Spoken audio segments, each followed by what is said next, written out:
Dados todos os nossos recados, convido a igreja a abrir a palavra de Deus em Lucas, capítulo 9. Lucas, capítulo 9.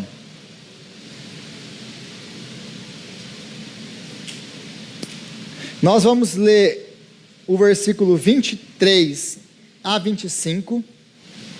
Depois a gente vai para o versículo 51 e lemos até o final do capítulo. Contudo, o meu foco essa noite são dos versículos 57 a 62, o final do capítulo 9. Hoje nós encerramos o capítulo 9 de Lucas. Se eu não me engano, essa é a 27ª pregação no Evangelho de Lucas. Creio que todos acharam aí a palavra em Lucas, abriram a palavra em Lucas. Então, diz assim a palavra de Deus em Lucas, capítulo 9, versículo 23. Jesus dizia a todos: se alguém quiser acompanhar-me, negue-se a si mesmo, tome diariamente a sua cruz e siga-me. Pois quem quiser salvar a sua vida, a perderá. Mas quem perder a sua vida por minha causa, este a salvará. Pois que adianta ao homem ganhar o mundo inteiro e perder-se ou destruir-se a si mesmo? Versículo 51. Aproximando-se o tempo em que seria elevado aos céus, Jesus partiu resolutamente em direção a Jerusalém e enviou mensageiros à sua frente. Indo estes, entraram num povoado samaritano para lhes fazer os preparativos. Mas o povo dali não o recebeu, porque se notava que ele se dirigia para Jerusalém. Ao verem isso, os discípulos Tiago e João perguntaram: Senhor, queres que façamos cair fogo do céu para destruí-los? Mas Jesus, voltando-se, os repreendeu, dizendo: vocês não sabem de que espécie de espírito vocês são, pois o Filho do Homem não veio para destruir a vida dos homens, mas para salvá-los. E foram para outro povoado. Quando andavam pelo caminho, um homem lhe disse: eu te seguirei por onde quer que fores. Jesus respondeu: as raposas têm suas tocas, e as aves do céu têm os seus ninhos, mas o Filho do Homem não tem aonde repousar a sua cabeça. A outro disse: siga-me. Mas o homem respondeu: Senhor, deixa-me ir primeiro sepultar o meu pai. Jesus lhe disse: deixe que os mortos sepultem os seus próprios mortos. Você, porém, vá e proclame o reino de Deus. Ainda outro disse: vou seguir-te, Senhor, mas deixa-me primeiro voltar e despedir-me da minha família. Jesus respondeu: ninguém que põe a mão no arado e olha para trás é apto para o reino de Deus. Palavra do Senhor. E que palavra, e que palavra. Então agora o que está acontecendo aqui? No capítulo 9, até o capítulo 9, do capítulo 1 até o meio aqui, o finalzinho, antes do versículo 51 do capítulo 9, a proposta de Lucas é o quê? É explicar, ou a pergunta que segue que ele quer responder, dos primeiros capítulos até o meio do capítulo 9 aqui, a pergunta é: quem é este? E várias vezes nós vemos do capítulo dos capítulos 1 até o capítulo 9, essa pergunta sendo feita de novo, e de novo, e de novo, e de novo. Você vê Herodes perguntando: mas quem é este? Você vê João Batista perguntando: mas quem é este? És tu mesmo? Você vê o próprio Jesus perguntando aos seus discípulos: quem os homens dizem que eu sou.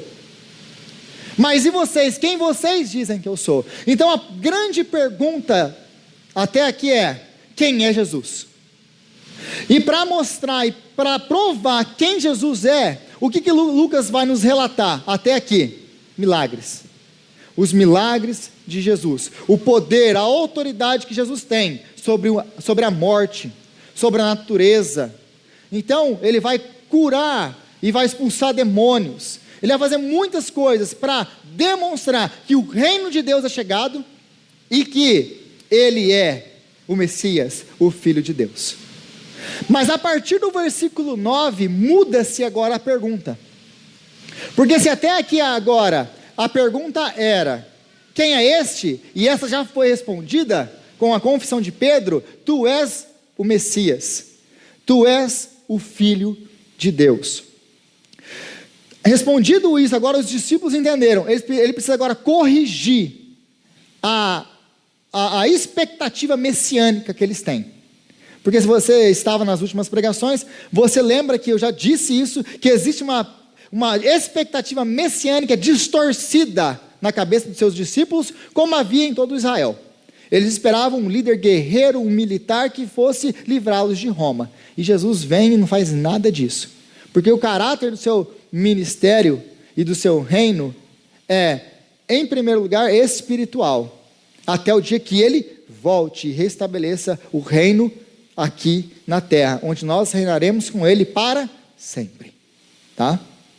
Então nós temos agora, muda-se a pergunta. A pergunta agora que Lucas vai responder daqui para frente, com os ensinos de Jesus, é essa pergunta: o que é ser um seguidor de Jesus?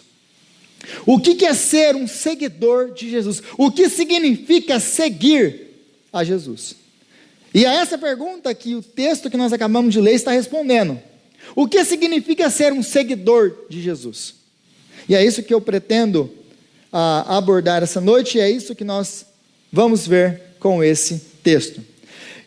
E o versículo 57, dos versículos 57 ao versículo 62, que é o nosso foco aqui, a gente pode dividir esses versículos em duas partes.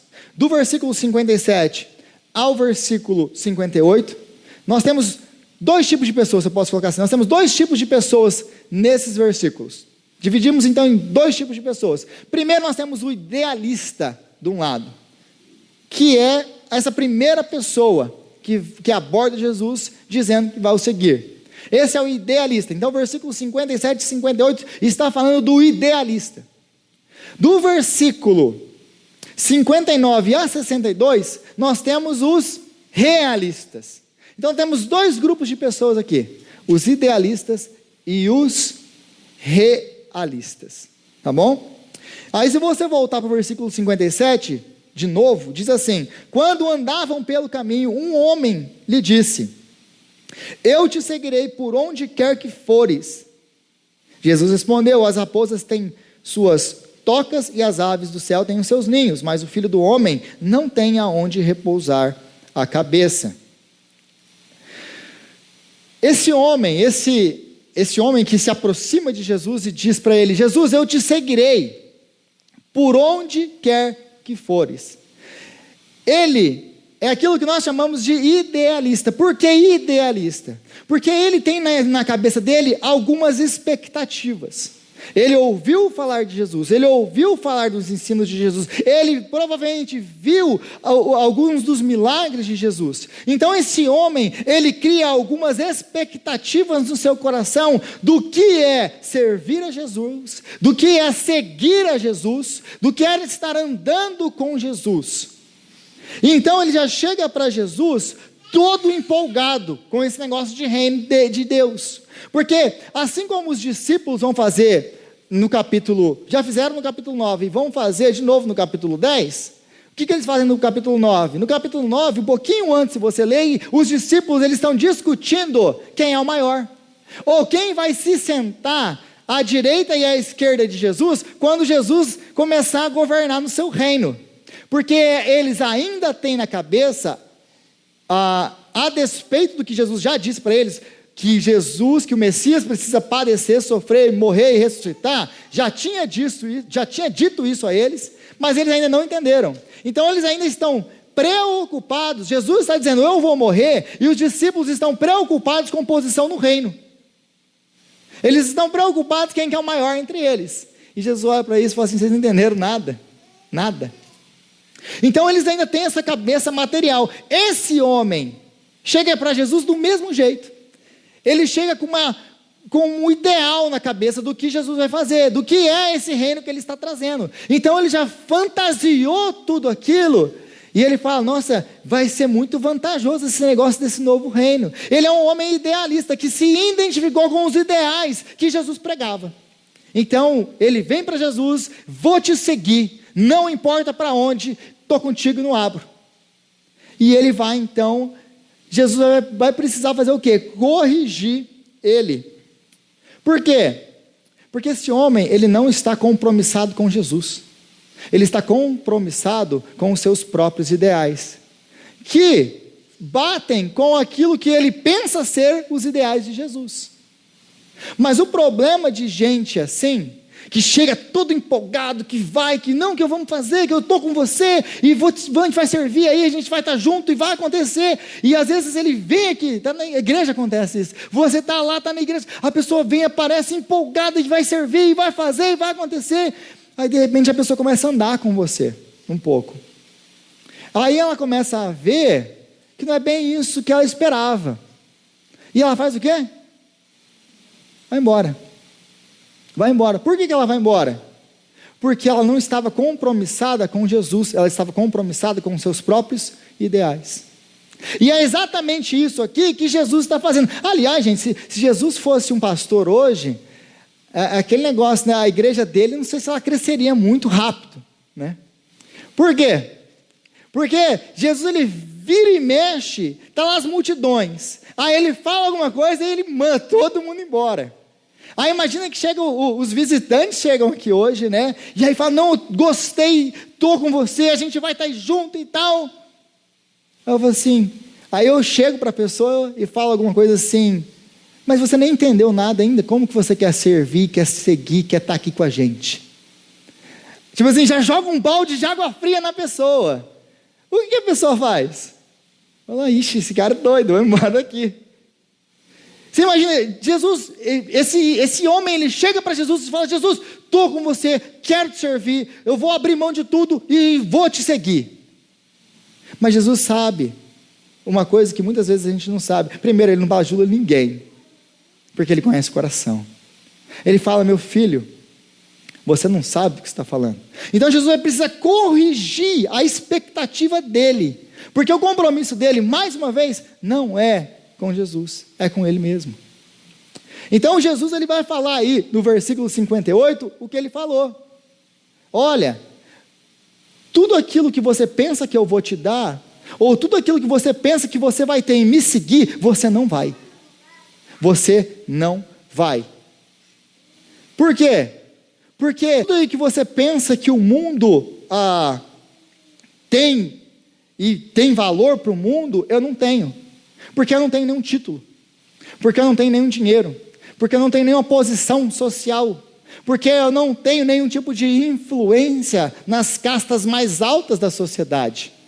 Eu não tenho nada disso. Então, se você pensa como os meus discípulos pensam, que me seguir vai trazer isso para você, não vai.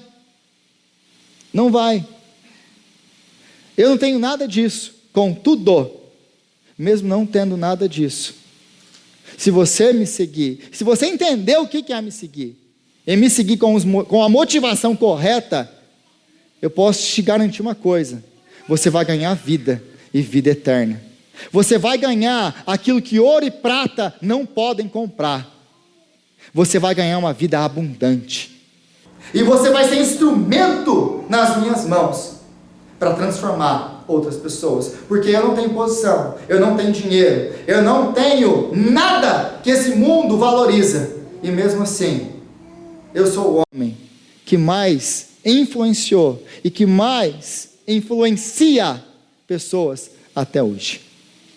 Jesus não tem nada, ele não tinha nada do que nós no mundo valorizamos. E ele é o homem que dividiu a história em dois.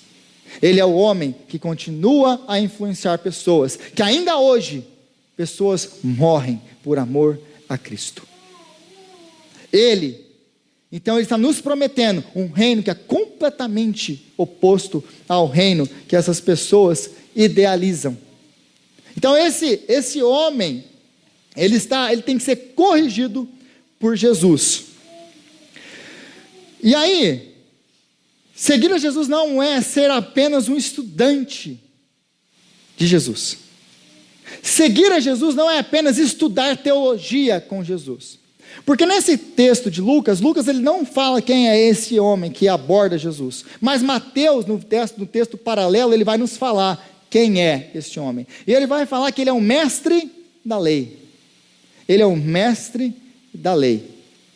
E ele, como um bom mestre da lei, naquele tempo, era comum que as pessoas, que os discípulos estudassem com os rabinos e vivessem com eles, estivessem com eles. É por isso que Jesus está sempre com os discípulos estão indo para baixo e para cima com Jesus. Porque era comum que o rabino tivesse os seus discípulos perto. Porque eles andavam pela vida, caminhavam no dia a dia, aprendendo mais sobre a palavra de Deus e como era ser um homem segundo a palavra de Deus. Então, esse homem, ele está trazendo esse mesmo pensamento para Jesus. Ele fala assim, eu gostei dos seus ensinamentos, gostei como você interpreta a lei, com a tua autoridade que você fala da lei. Então, na cabeça dele, ele está trocando de mestre. Ele está saindo do farisaísmo e do judaísmo para entrar para Jesus, para seguir Jesus e o cristianismo. Então, na cabeça dele é uma troca de mestre. Na cabeça dele, seguir a Jesus é sentar aos pés de Jesus e aprender mais sobre teologia. Como para muitas pessoas hoje ainda é, que sabe tudo sobre teologia, mas não pratica nada do que sabe. Seguir a Jesus não é conhecer a Bíblia de cor. Por mais importante que seja, vocês me conhecem muito bem sobre ênfase em ler a Bíblia. Ler a Bíblia todos os dias é imprescindível para todo crente.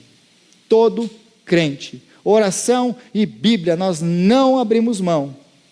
Mas se nós nos aproximamos de Jesus apenas para obter conhecimento intelectual que não transforma a nossa vida, nós não estamos seguindo a Jesus. Porque seguir a Jesus é andar com Jesus e andar como Ele andou. Isso é seguir a Jesus. Não é apenas ter um conhecimento teórico sobre Jesus. Então, seguir a Jesus é renunciar aos seus direitos como Ele renunciou. Porque Ele fala aqui nesse texto, mais uma vez, no versículo 59 aí, versículo 58, perdão, no versículo 58, que o Filho do Homem não tem aonde reclinar a sua cabeça. Do que ele está falando? Não, Jesus não tem onde ficar, não tem nem onde ficar. Do que ele então, porque o que ele está falando isso? Que segui-lo é renunciar até aquilo que você acha que você tem por direito. Porque ele renunciou àquilo que ele tinha por direito. Como autor, criador e sustentador de todas as coisas, Jesus tem por direito. E ele é o dono por direito de todas as coisas. Mas por amor ao reino, por amor a você e a mim, ele deixa a sua glória, como nós cantamos aqui. E ele vem para ser uma pessoa, um sem-teto, um morador de rua, alguém que não tem aonde reclinar a sua cabeça. Ele abre mão dos seus direitos para que você pudesse ter os direitos de Jesus. Então, seguir a Jesus é abrir mão dos seus direitos, ou aquilo que você pensa que é seu direito. Porque muitos de nós, quando a gente vai seguir Jesus, e tem umas coisinhas que estão atrapalhando você seguir Jesus, Jesus ele tira intencionalmente na sua vida, porque é pedra de tropeço na sua vida. E aí, você vai perdendo essas coisas e você começa a ficar chateado com Deus. Por que você começa a ficar chateado com Deus? Porque mas é meu, eu trabalhei, eu conquistei, eu fiz isso e aquilo. Você se acha no direito de ter aquilo. Quando na verdade nós não temos direito a nada, tudo que nós temos é graça de Deus. Se Deus nos tirasse tudo, a única resposta lógica, sã, seria: Deus deu, Deus tirou, louvado seja o nome do Senhor. Essa é a única resposta. Então, seguir a Jesus é abrir mão do direito, muitas vezes, de estar certo. Porque você está certo, mas você, por causa do reino, para ganhar o seu irmão, você deixa para lá. Você perdoa e você move para trazer o seu irmão para perto. Você é abrir mão de você. Seguir a Jesus é não pensar em si, é pensar no reino. Seguir a Jesus é pensar no próximo, é amar o próximo. Aí, por um outro lado, nós temos os realistas, que aí vai do versículo aí 59 ao 62, que são essas duas pessoas, esses dois exemplos que nós temos de realistas. O idealista, ele é precipitado, empolgado, cheio de ilusões com relação ao reino. Ele entende a glória e a urgência do reino, mas não entende o preço e as dificuldades de fazer parte desse reino. Então o idealista é aquela pessoa que é empolgada e entendeu esse negócio de reino. Entendi que é urgente, entendi que é agora, vou responder, estou junto. Ele é o empolgado. Só que ele não entendeu a dificuldade, ele não calculou o preço de seguir a Jesus. E é isso que Jesus está chamando ele para fazer. Calcula o preço de me seguir. Calcula o preço e vê se você vai ser capaz. Agora, os realistas, eles são o contrário. Por que eles são o contrário? Eles entendem as dificuldades e o preço que é seguir a Jesus e fazer parte do reino, mas eles não entendem a urgência e a glória do reino. Então os realistas, eles entendem bem, eles pensam, eles calculam, eles olham e falam assim: esse negócio de servir a Jesus não é um negócio tão fácil assim não, o preço é alto. E então eles ficam inventando desculpas para não seguir a Jesus. Eu quero estar aqui porque eu entendi esse negócio de reino, isso é importante, Jesus já está aí, o reino está aí, então eu quero estar por aqui, mas não tão comprometido assim, porque esse negócio de seguir Jesus não é um negócio fácil. Eles entendem então que existe um preço a ser pago, eles entendem então que não é fácil, mas eles não entendem a urgência e a glória de servir a Jesus, de seguir a Jesus. O idealista, se você comparar os dois, o primeiro, o idealista, ele chega para Jesus sem condições. Jesus, estou com você aonde você for, não importa o que aconteça. Não importa o que aconteça, estou com você. Agora, o realista, ele chega para Jesus e ele fala: Jesus, eu vou, mas primeiro tem algumas coisinhas que eu preciso resolver. Ele chega para Jesus, não tem condição. Ele não chega com Jesus com condições. Jesus, eu vou, mas se você fizer isso, se você fizer aquilo, se acontecer isso, se acontecer aquilo. O outro, ele não apresenta para Jesus condição nenhuma. O outro chega para Jesus com condições. Eu vou, mas se isso aqui acontecer. O que é o problema dessa segunda aproximação a Jesus? Por que é um problema nos aproximarmos de Jesus, como o realista aqui se apresenta, dando para Jesus condições? Jesus, vou para a igreja, se você fizer isso aqui. Jesus, eu vou para a igreja, vou ficar lá 3 meses, se você resolver o meu problema, eu fico. Se você não resolver, eu vou embora. Já ouvi isso? Aconteceu, meu irmão, parou de ir na igreja, aconteceu alguma coisa, alguém te fez alguma coisa, está passando algum problema, precisa de ajuda? Não, eu fui para a igreja e eu dei 3 meses para Deus resolver o meu problema. Deus não resolveu, eu fui embora. Então vai embora mesmo. Vai embora que você não entendeu nada do que é seguir a Jesus. Qual que é o problema de seguir a Jesus, impondo a Jesus as nossas agendas, os nossos interesses, ou aquilo que nós esperamos que Ele nos dê? Porque se eu busco a Jesus ou se eu busco a Jesus se, olha para o que está depois do seu se, olha para o que está depois do seu pôr, esse é o seu Deus, não é Cristo. Ele é apenas o seu trampolim, ele é apenas o seu objeto que você quer usar para alcançar aquilo que você deseja, que é o seu verdadeiro Deus. Ele não é seu Deus, ele é só um objeto para você. E Jesus, ele não vai entrar nesse tipo de relacionamento com você, porque ou ele é o Senhor da sua vida, ou ele é o pior dos seus inimigos.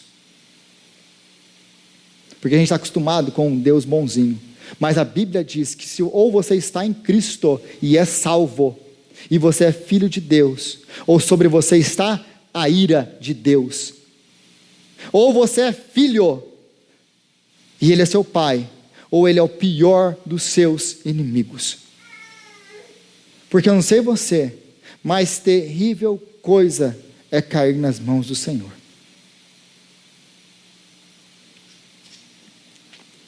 Então, os dois apresentam aqui a mesma desculpa. Qual é a desculpa dos dois? Eles vêm com desculpas familiares. Os dois apresentam ou colocam a família como desculpa para não servir a Deus. Os dois colocam a família como desculpa. E o primeiro aí que a gente vê, no versículo 59, ao outro disse: siga-me.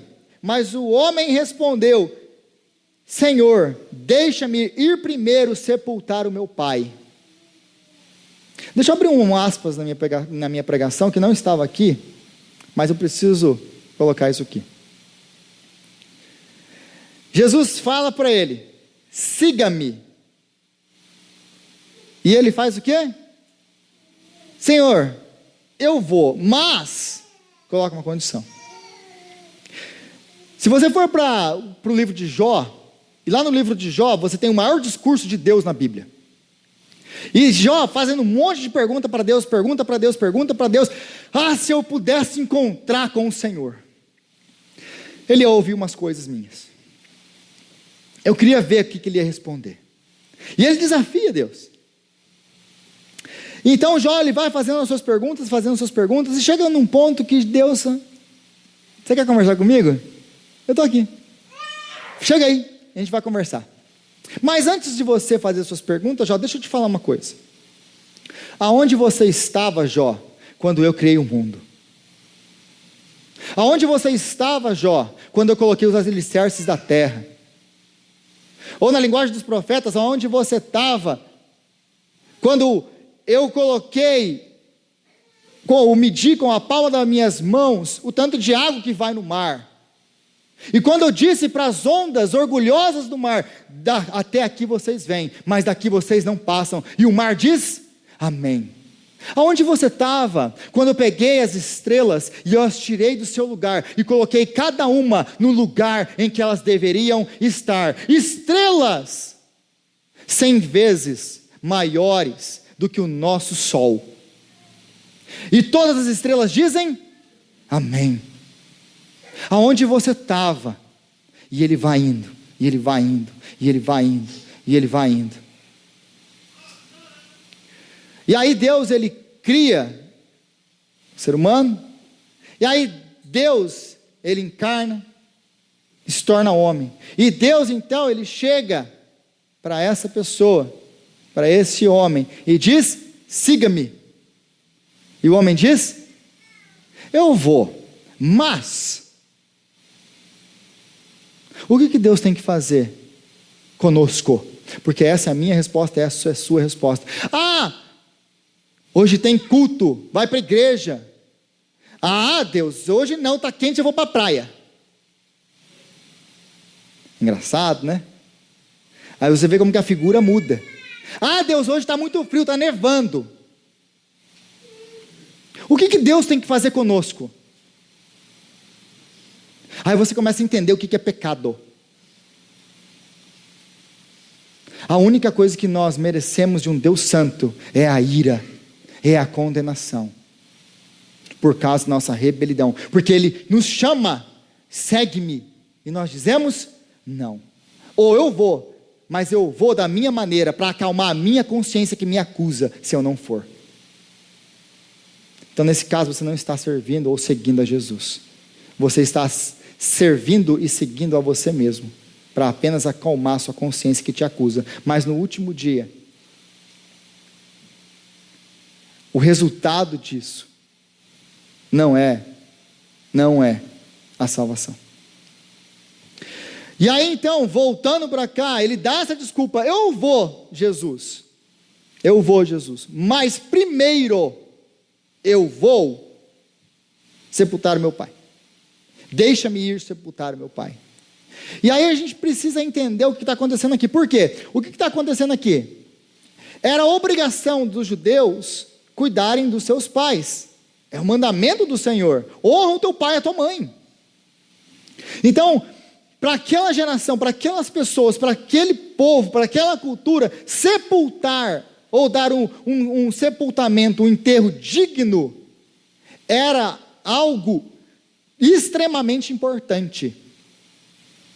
Então, os estudiosos dessa passagem, eles vão discutir entre se Jesus, se o homem já estava morto mesmo, e o menino estava realmente querendo ir sepultar o pai, e era uma urgência, o que é meio complicado, porque se ele estivesse mesmo morto, ele deveria estar aonde? Na casa do pai dele, fazendo todos os seus ofícios, e ele estaria impuro. Ele não pode ficar andando para lá e para cá, porque ele tocou no morto. Por lei, ele está impuro. E o único que podia tocar nos pais, e era essa a necessidade de você ter que sepultar os seus pais, eram os filhos que cuidavam do corpo para sepultar o corpo do pai e da mãe que haviam morrido. Outros acreditam que não, ele não estava morrendo, mas ele estava velho e em qualquer momento poderia morrer. Em qualquer que for o caso, Jesus dá uma resposta para ele que talvez ninguém aqui daria. Qual é a resposta? Deixa que os mortos sepultem os seus mortos. Você vai e proclama o reino. Deixa que os mortos sepultem os seus mortos. O que Jesus quer dizer com isso? Em outras palavras, se você pega Efésios capítulo 2 e tantos outros textos que nós temos, toda a pessoa, sem exceção, se ela não está em Cristo e ela não nasceu de novo, ela está morta espiritualmente. Porque quando Deus disse em Gênesis: no dia que comeres dessa fruta, certamente morrerão, Deus não estava brincando. Eles morreram naquele exato momento espiritualmente. Então, todos aqueles que não estão em Cristo Jesus estão mortos espiritualmente. Então, o que Jesus está querendo dizer aqui, o que Jesus está falando aqui é: deixa que os mortos espirituais enterrem os mortos físicos. Eles já estão mortos. Você, porém, se preocupe com a vida no reino. Vem e me segue. Vem e me segue. Então, o segundo homem, ele vai falar o quê? Jesus vai chamar, ele vai: vou te seguir, Jesus, mas deixa-me primeiro me despedir da minha família.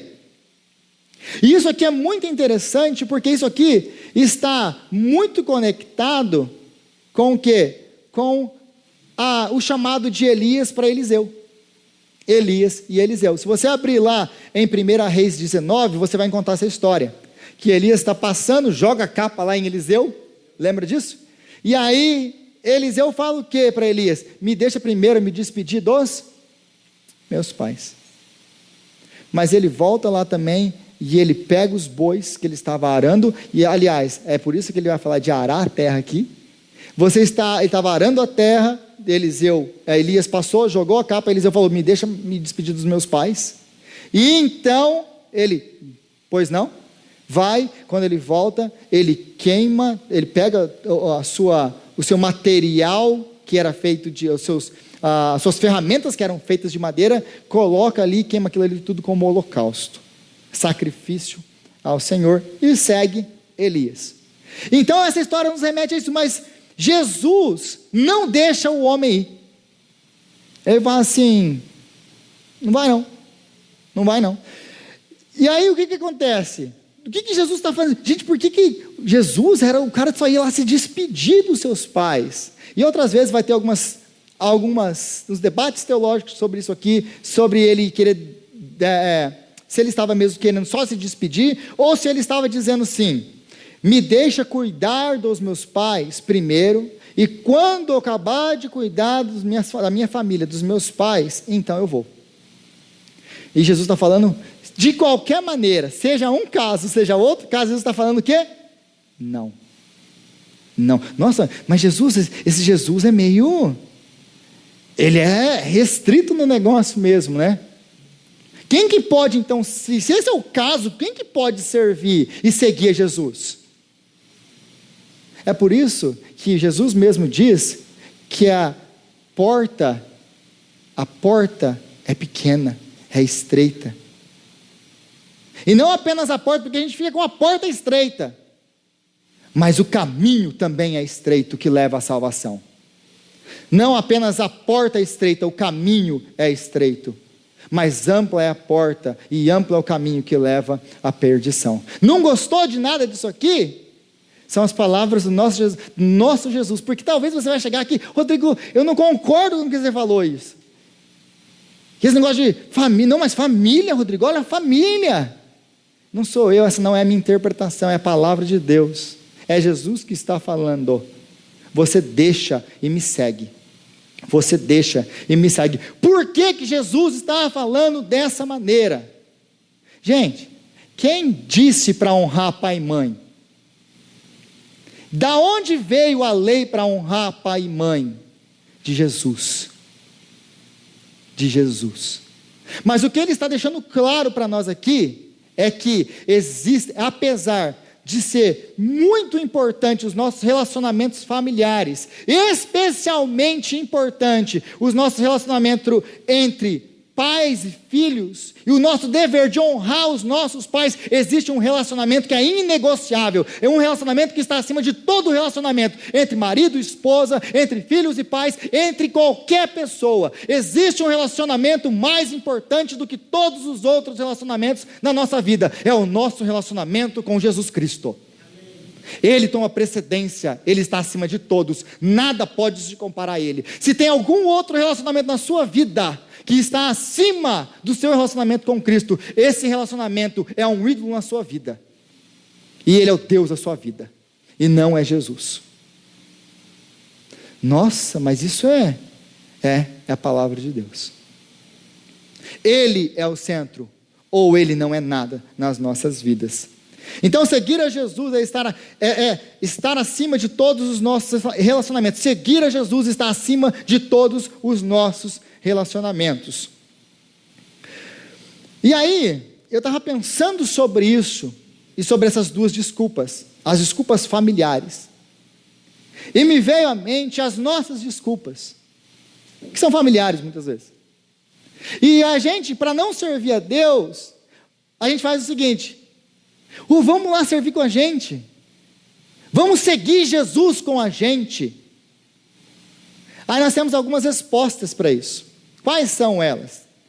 Eu vou, mas primeiro eu preciso criar os meus filhos. Eu vou, mas primeiro eu preciso estudar, tenho que ter minha carreira, eu tenho que ter uma vida estabilizada. Eu vou, mas primeiro eu preciso ganhar meu dinheiro. Rodrigo, isso aqui é América, né? Times money. Então a gente tem que ganhar aqui, porque você sabe que as contas chegam. E quem disse que é você que sustenta a sua casa? É o Senhor quem sustenta. Porque se Ele não te der saúde, nem da cama você sai. Se Ele não te abrir a porta de trabalho, você não tem emprego. É por isso, aliás, gente, que a gente dizima nessa igreja. Porque nós reconhecemos que nosso dinheiro é dádiva e é graça de Deus. O dízimo é só o reconhecimento de que, Senhor, se o Senhor não der, se o Senhor não abrir a porta, se o Senhor não fizer, eu não posso fazer. Eu não cuido de mim mesmo. É o Senhor quem cuida da minha casa. Eu quero te honrar, eu quero reconhecer, eu quero santificar todo o meu dinheiro através do dízimo. Porque nós santificamos, nós estamos separando.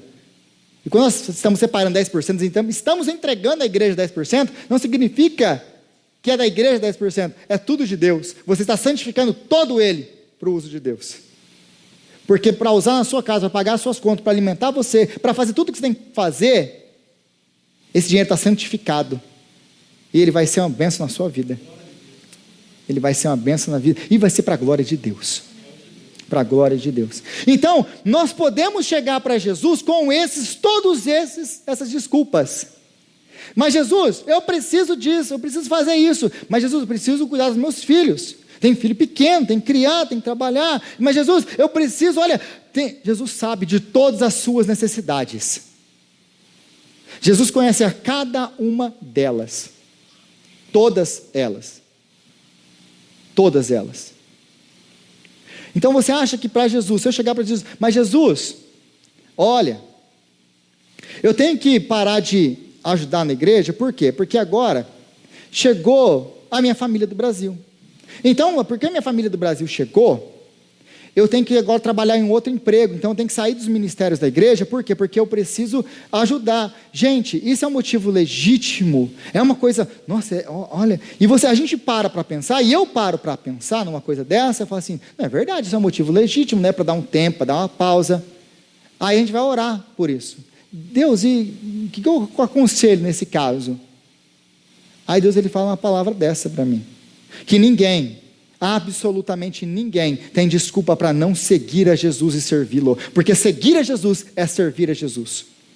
Seguir é servir, porque ele manda que, olha, você vem e me segue, e você vem e proclama, vai e proclama. Seguir a Jesus é servir a Jesus. Você não pode ser um seguidor de Jesus se você não é um servidor de Jesus, ponto. É a palavra de Deus isso, mais uma vez não é a minha opinião. Você não pode ser um seguidor de Jesus se você não é um servidor de Jesus. Nós somos chamados para seguir Jesus, andar com Ele pelo caminho da vida e servindo a Ele enquanto nós andamos com Ele. Amém? E aí essas desculpas que nós vamos dar para Ele, é uma coisa que eu sempre falo, meu irmão e minha irmã, se você está esperando a hora certa, o momento ideal para você servir a Cristo, esse momento nunca vai chegar. Nunca vai chegar, porque você sempre vai ter uma desculpa. Sempre você vai ter uma desculpa para não servir a Jesus. Então nosso chamado é servir a Jesus a todo tempo. Ah, mas Rodrigo, e a minha família? Então você está me dizendo o quê? Porque a gente olha para esse texto, a gente pensa assim, olha, vou então ter que abandonar minha vida, abandonar tudo e virar missionário. Se esse é o seu chamado, sim. Se esse é o seu chamado, sim, você vai ter que fazer isso. Porque se ele está te chamando para isso, meu irmão, vai. E você vai experimentar a glória de Deus na sua vida. O sustento de Deus na sua vida. Eu falo porque é isso que eu vivo desde que eu pisei nessa terra. Se Ele te chamou, você vai, porque Ele vai te sustentar. Mas é todo mundo, então, Rodrigo, vai ter... Não, aquilo que o Fausto falou aqui hoje na hora dos nossos dízimos, o que ele falou aqui?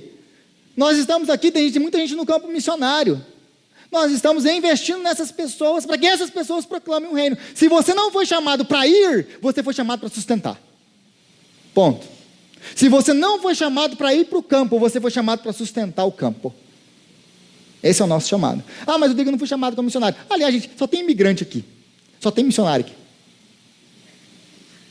Já pensaram nisso? Só tem imigrante nesse lugar. Só tem missionário nesse lugar. Então você foi chamado como missionário. Você já está aqui. Agora vai e proclama o reino. E para de pensar no Deus verde. E abre espaço nessa sua agenda lotada para servir a Jesus. Porque seguir a Jesus não é vir aqui no domingo e me escutar pregar. É muito mais, é uma vida transformada por Deus.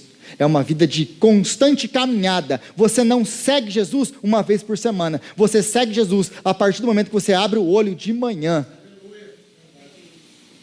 E vai deitar à noite. E quando você vai deitar, Ele está com você para te guardar. Então seguir a Jesus é muito mais, o buraco é muito mais embaixo, gente. Então, mas é todo mundo chamado para ir fazer? Não, talvez não seja o seu chamado. Contudo, eu não posso usar a minha família como desculpa para não servir a Deus, porque eu não tenho tempo, Rodrigo. Eu tenho filho pequeno, tenho isso. Eu não posso usar a minha família como desculpa. Eu não posso usar nada como desculpa, porque Jesus não aceita uma única desculpa. Você não tem desculpa. Porque se a gente começar a passar aqui as histórias de pessoas que impactam o mundo aí fora, e você ouvir a vida deles, e o que eles têm para seguir e servir a Jesus, você fala assim, como que ele pôde ser capaz de fazer isso? Ele não pôde. Porque não existem grandes homens de Deus, não existem grandes mulheres de Deus, existe um Deus grande que usa fracas mulheres e fracos homens para a glória dele. Ser você uma bênção, ser você um instrumento nas mãos do Senhor. E para de dar desculpa. Então nós somos chamados para largar tudo? Não. Nós somos chamados para cumprir as nossas responsabilidades familiares. Sim. Enquanto nós servimos a Jesus. Você não tem desculpa para não servir. Você continua fazendo o seu trabalho de pai, de mãe, de esposa, de marido, de trabalhador. Continua fazendo as suas responsabilidades no seu dia a dia. Mas você serve a Jesus. Porque esse é o relacionamento. Essa é a prioridade que tem que estar acima de toda prioridade na sua vida. A sua prioridade nessa vida não é o seu trabalho. Não é a sua carreira. Não são os seus filhos. Não é o seu marido, não é a sua esposa, é Cristo. Consequentemente, por causa do seu amor por Cristo, você vai ser um pai muito melhor. Você vai ser um marido muito melhor. Você vai ser uma esposa muito melhor. Você vai ser uma mãe muito melhor. Você vai ser um funcionário muito melhor.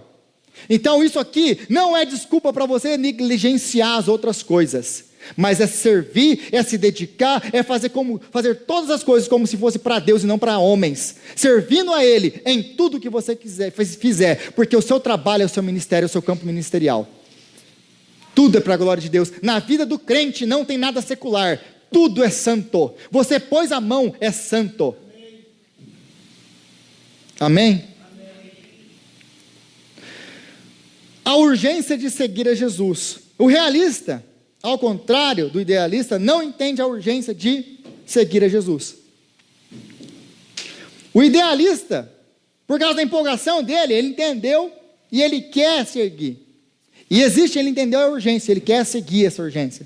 O realista não quer. Ele não entende. Ele entende a mensagem, mas ele não entende o que? A urgência. Porque tudo isso que eu estou falando aqui, Rodrigo, é legal. Aí você sai daqui e nada muda na sua vida. Você sai daqui e amanhã você está do mesmo jeito. Você sai daqui e terça-feira a reunião de oração está vazia do mesmo jeito. Por quê? Porque eu não entendi a urgência de seguir a Jesus. Que urgência? Imagina que eu chego aqui para vocês agora, gente, o prédio está pegando fogo. Aí vocês ficam desse jeito que vocês estão me olhando. Vocês não entenderam o que eu estou falando. O prédio está pegando fogo. O que você tem que fazer? Se você é uma pessoa sã da cabeça, o que você vai fazer se eu chegar? Gente, o prédio está pegando fogo. Você vai levantar desse seu banquinho aí, na maior velocidade da história. Nem o The Flash levanta mais rápido que isso. E você vai sair naquela porta ou nessa porta aqui, que você não vai nem ver a porta. Não vai dar nem tempo de chegar na janela, né, Lu? Já vou direto das portas, vou direto pela janela. Então, gente, depois de tudo isso que eu estou falando aqui, da urgência, da necessidade, da prioridade de seguir e servir a Jesus, se você sair daqui hoje, e você continuar com a sua vida do mesmo jeito, é a mesma coisa que você sentar aí, ouvir tudo isso, sair daqui, nossa, Rodrigo, aí você dá um tapinha nas minhas costas lá atrás, nossa, que mensagem boa. Eu não quero ouvir, que mensagem boa. Eu não quero ouvir, nossa, foi uma bênção. Eu quero ver, aliás, que você mude de vida e comece a seguir e servir a Jesus. Porque imagina você estar trabalhando no seu trabalho lá com o seu amigo de office, e aí o prédio começa a pegar fogo, você fala para o seu amigo do office, cara, o prédio está pegando fogo, bora. Aí ele, nossa, é verdade mesmo, está pegando, começou ali já. E aí ele abaixa a cabeça e continua digitando, fazendo os negócios dele. Aí, o que você está fazendo? O prédio está pegando fogo, vamos embora. Não, mas isso aqui eu preciso terminar isso aqui antes.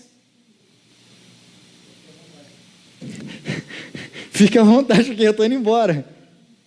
Mas parece loucura uma resposta dessa? Essa é a nossa resposta para Jesus.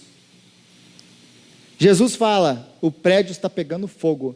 Mas Jesus, espera só um pouquinho, que eu preciso só terminar isso aqui. Jesus, espera só mais um pouquinho, que eu preciso, mais uma vez, criar os meus filhos. Espera mais um pouquinho, que eu preciso ganhar dinheiro. Espera mais um pouquinho, que eu preciso terminar isso e aquilo outro. Espera só mais um pouquinho, Jesus.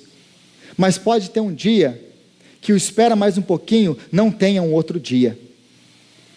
E você vai encontrar com Ele. E aí você vai ter que prestar conta do seu espera um pouquinho. Seguir a Jesus é uma mudança de rei, ou de reinado, porque Ele está trazendo um novo reino. Com o novo reino nós temos um novo rei. Todo novo reino tem um novo rei. Todo novo império tem um novo rei. O que isso significa? O que significa Jesus trazer um novo reino e você estar nesse reino? Significa que ou Ele é o rei da sua vida, ou outra coisa é. Outra coisa é.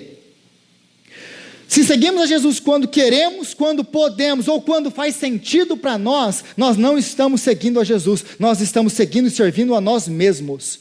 Quando eu obedeço a Deus e a palavra de Deus, apenas quando a palavra de Deus faz sentido, eu não estou obedecendo a palavra de Deus, eu estou obedecendo a minha lógica, a minha razão. Eu estou obedecendo aquilo que faz sentido para mim, e aquilo que vai trazer benefício para mim. Então eu olho a palavra de Deus, não, se eu fizer isso aqui, é verdade, minha vida vai melhorar.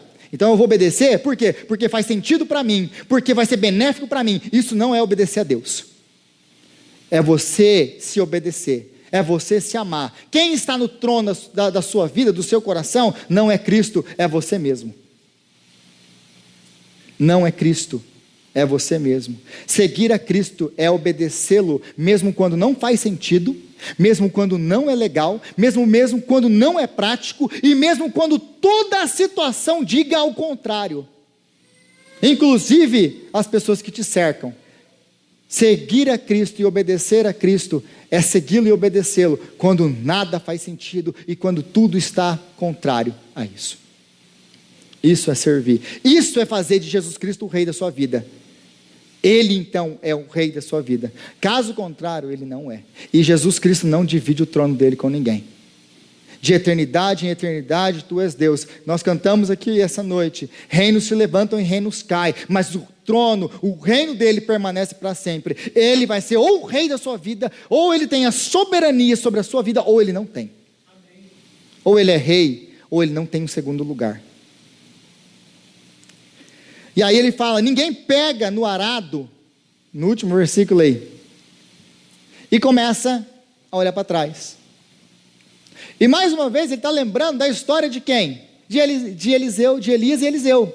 Porque Eliseu estava arando a terra com os seus bois, etc, etc. E ao contrário de Elias, Jesus ele não deixa o seu Eliseu, a pessoa aqui, voltar para se despedir dos seus pais. Mas ao contrário de Eliseu, nós não queremos destruir as nossas pontes com o passado.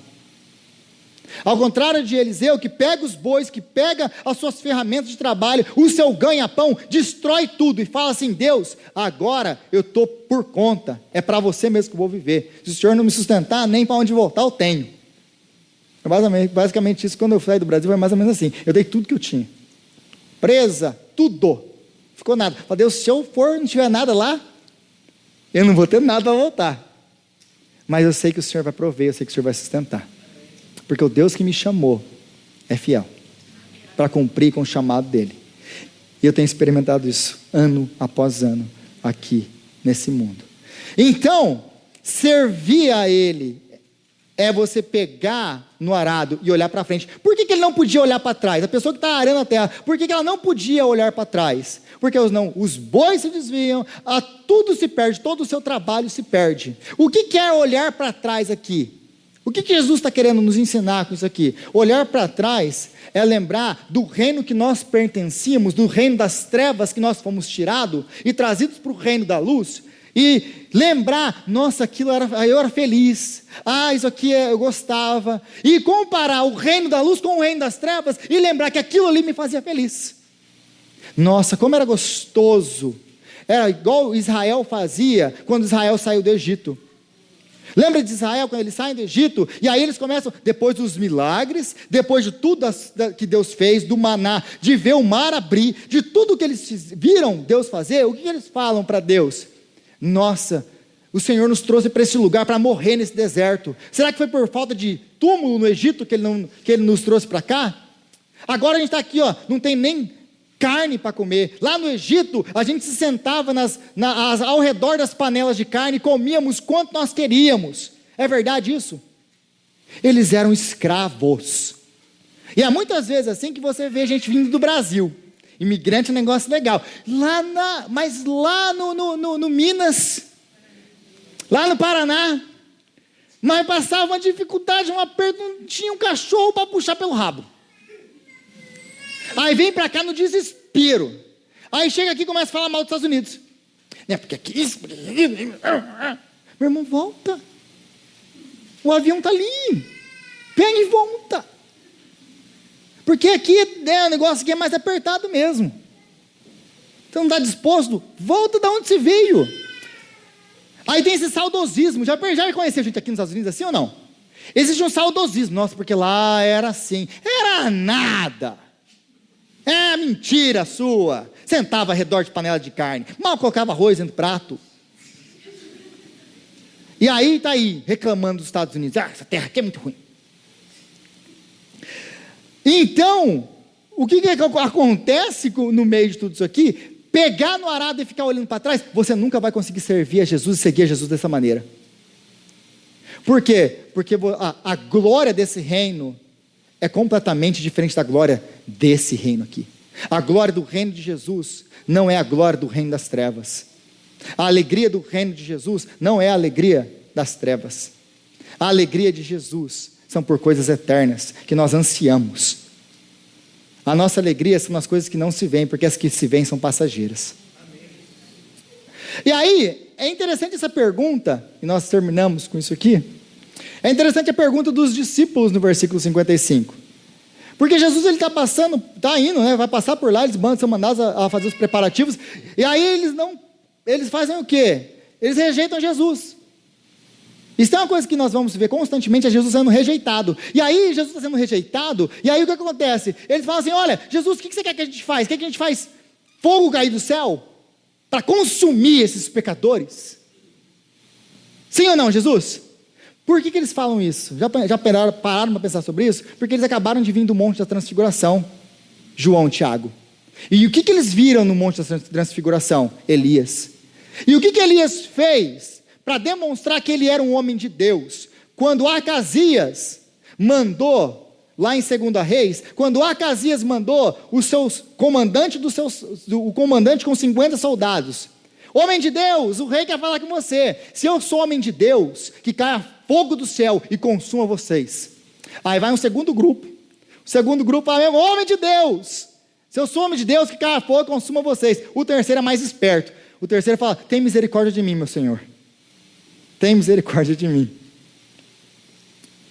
Aí eles estão com isso na cabeça. Eles têm essa mente desse mundo, de poder, de matar e conquistar. Jesus fala para eles, vocês não sabem que espírito vocês servem. Vocês não sabem. Por quê? Por que Jesus fala isso? E aliás, gente, a gente estava ouvindo de João, o discípulo do amor. Imagina o resto. Se o discípulo do amor desse jeito, imagina o resto dos discípulos. Mas o que Jesus está querendo dizer com isso tudo? Que Jesus, ele não veio para matar os homens ou para derramar fogo sobre eles. Jesus veio para que ele recebesse o fogo da ira de Deus no nosso lugar, para que nós pudéssemos viver a vida dele. Ele vem para receber o fogo que os seus inimigos mereciam.